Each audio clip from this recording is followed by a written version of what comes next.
here. This talk, I think, would affect almost anyone that does spine surgery.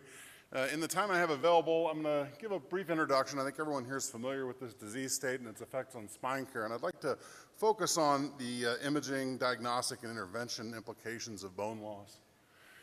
So we know that both primary and secondary osteoporosis are increasingly common. The rates in Saudi Arabia appear to be very similar to, maybe slightly higher than those in the US based on vitamin D levels and other factors. But the recommendations from the Saudi societies in terms of diagnosis and treatment are very similar to those in the US. As spine surgeons, we need to understand as best we can the impact of this bone loss on cortical versus trabecular bone. We want to understand whether it's a high or low turnover situation.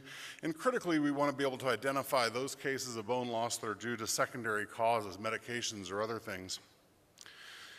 Simply put, when you're looking at most patients with bone loss, you're thinking about loss of either trabecular, cortical, or both types of bone.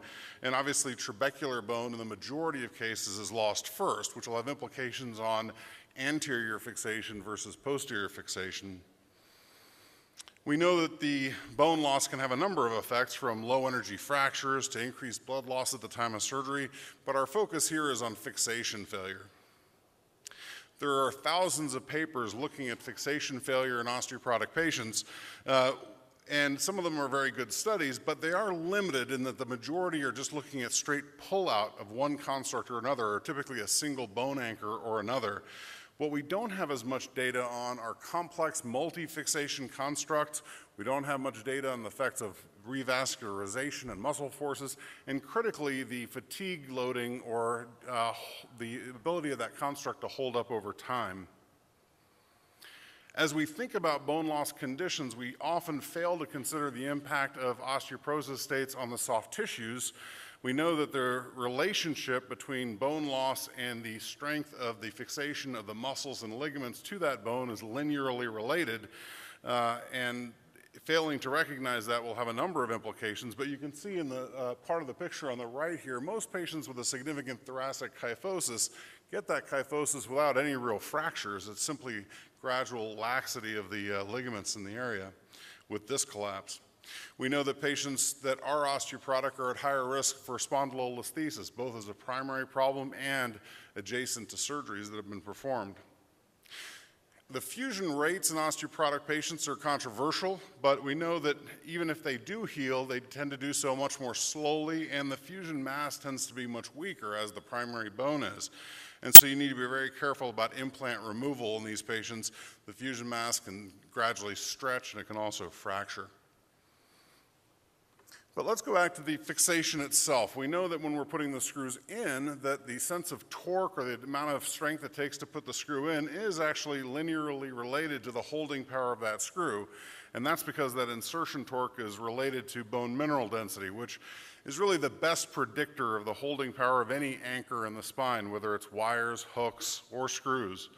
And that's not only applicable to the immediate pull-out strength, but also the resistance to fatigue loading and the overall healing of the construct. We know that normalization of the bone mineral density has a much greater effect on implant stability than even by cortical purchase. So how do we figure out what that bone mineral density is?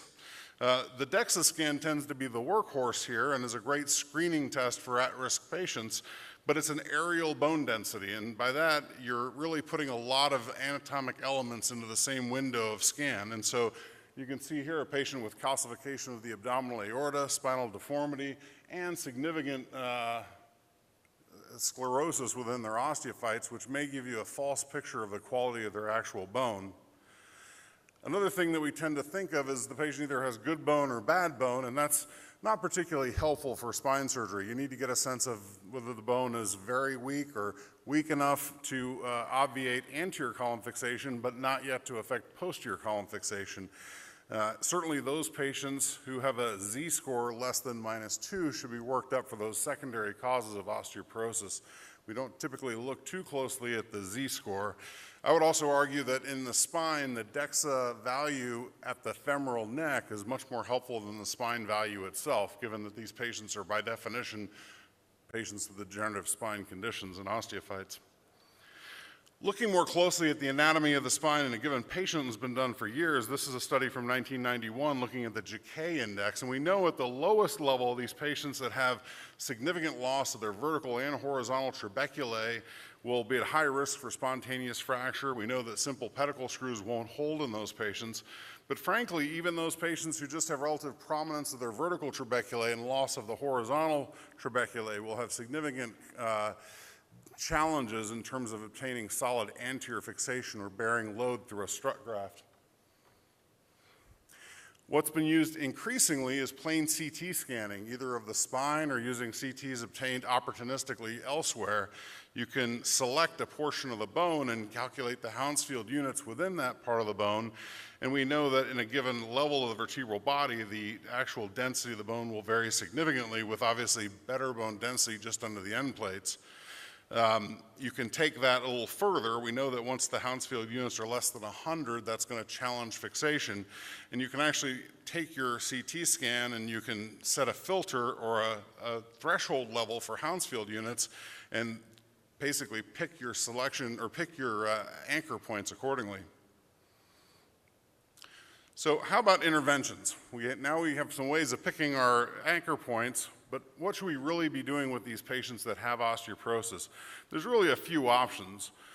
In one sense, it might make sense not to operate on that patient with the theory that their risk profile is higher, the benefits or likelihood of successful surgery is lower, and the risk-benefit analysis may not work out. Delaying surgery for a bone building program was a very frustrating thing in years past, mainly because bisphosphonates would at best increase bone density by about 2% a year. Now with Forteo and even newer with Tymlos, we can build bone at a much higher rate, and studies now show that with 6 months of daily use of Forteo, you get significant improvements in fusion rate and significant improvements in the holding power of the implants used. Now, obviously, that's most applicable in those patients that don't have progressive neurologic deficits, but also those patients that are so markedly affected by their degenerative lumbar disease that they're not really walking are also not going to be great patients to delay their surgery. They're going to lose more bone just by being inactive than you're going to be building with your Forteo. You may want to consider decreasing the scope of surgery and avoiding the major reconstructions in favor of decompression alone, and this is often favored in those patients that are limited ambulators or already walker ambulators. Sagittal balance is not as important in those people, especially if they're leg pain predominant. It is important in those patients to be very careful about preserving their soft tissues, preserving their lateral pars bone, and so on. Often we end up doing just the opposite and increasing the scope of surgery in order to get more fixation points to better hold that spine when we are trying to do a significant reconstruction procedure. So how do we do that? What do we choose in terms of our anchors? How do we improve our holding power at the time of surgery? What do we do with these patients postoperatively? In my residency, I was taught that hooks were the preferred anchor in patients with osteoporosis because the cortical bone of the lamina was retained longer than the cancellous bone of the vertebral body. But that question's been answered in a number of studies that show that pedicle screws as a 3-column fixation modality tend to be better than hooks, both in terms of instant holding power, but also over fatigue loading. But there are ways of making that pedicle screw hold even better, and often those are neutralization constructs, such as adding a supralaminar hook. That's sort of the classic claw to help neutralize the pullout by diffusing the stress. But on top of the supralaminar hooks, there's also infralaminar hooks, facet screws, spinous process, and sublaminar wiring. And you can see examples of how these things will pull the screw into position and neutralize some of the pullout strength. Very popular today are use of Merceline and other tapes that will help hold the construct down to the spine and also diffuse the load placed on those screws across a wider portion of the anatomy. Studies that have looked at these types of neutralization techniques have found that if you replace a loose screw with a bigger screw, you get about 18% of intact holding power. But if you add one of these hooks, you get back to about 90% of holding power. The studies using these clamps and tapes are relatively small at this point, but generally show fairly high success rates. We can improve the interface between the screw and the bone with hydroxyapatite coatings, for example, but most commonly we do this with polymethyl methacrylate augmentation. And you really don't need much PMMA in the vertebral body to both increase the immediate holding power of the screw and its resistance to fatigue loading. And here you can see the bending stiffness of the construct at insertion times 0, much higher in the top line with PMMA versus the bottoms without, and then that's actually maintained over 10,000 loading cycles. PMMA is also used after surgery if adjacent segment fractures are noted. You can even work around screws to put some PMMA in and help control those adjacent segment fractures. The screws themselves have to be selected carefully. You want to fill the pedicle and get purchase in the pedicle cortex in order to optimize the screw, but this patient with fairly fragile bone, it's also easy to split the pedicle itself. So careful measurement of the pedicle on the PAC system before surgery will allow optimal screw selection. Typically, we think of 80% of the width of the vertebral body as being a good target for screw length, but there are cases where bicortical fixation may make sense, and we know that the screw length is proportional to pull-out strength.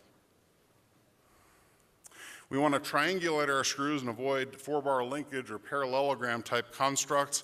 These patients are patients in whom a crosslink can be very helpful for multi-level constructs. Typically, the holding power increases up to about 30 degrees of medialization. We talked in the assessment section of really aiming for the best bone. In those patients with spondylolisthesis, you can pass through the vertebral body inferiorly into the one and superiorly and thereby get multi-cortical purchase.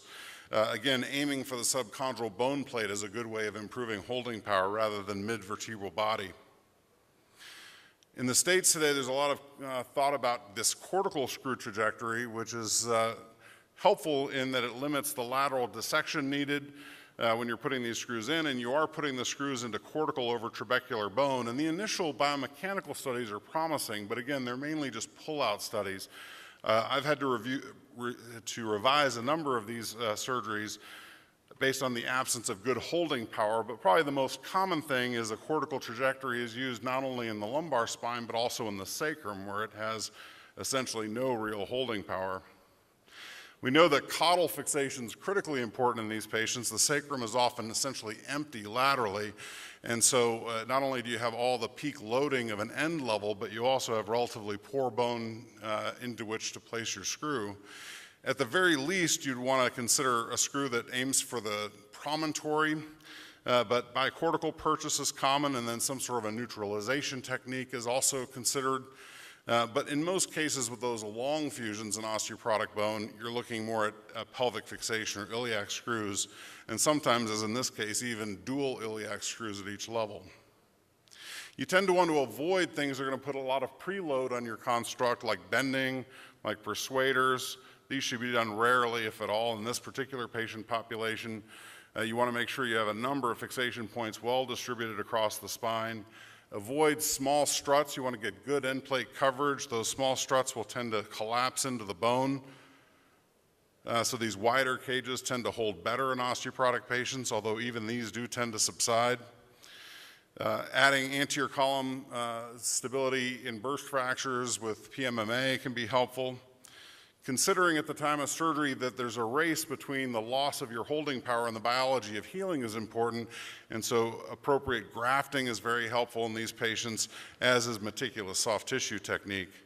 Post-operatively, I rarely brace my patients, but this is a patient category I will still brace.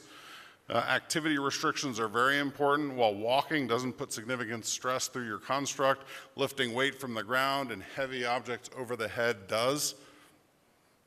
And typically for these patients, if you're challenged with their bone quality, you're not picking one of these techniques, you tend to be picking from several of them.